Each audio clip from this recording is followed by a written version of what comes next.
Hi guys, welcome back to my channel. Before we start this video, press the subscribe button right now, like this video, and turn on the notification bell for more helpful tutorials. In today's video, I'm going to show you how to add subtitles to a video in CapCut, step by step. If you want to make your videos look professional and easier to understand, subtitles are a great option. So let's get started. First, open CapCut on your PC or mobile and create a new project. Import the video you want to edit and drag it to the timeline. Now go to the text section and choose Auto Captions if you want CapCut to automatically generate subtitles from your voice.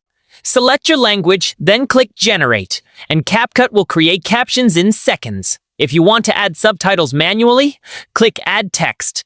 Type your subtitle and place it on the timeline where you want it to appear. After that, you can customize your subtitles by changing the font, size, color, style, and background to make them look more attractive. You can also drag the subtitle layer on the timeline to adjust the timing perfectly with your video. Make sure to check all captions for spelling mistakes and timing before exporting. Once everything looks good, click Export, choose your quality settings, and save the final video. Subtitles can help increase watch time, improve understanding, and make your content more engaging for viewers. That's it for today's video.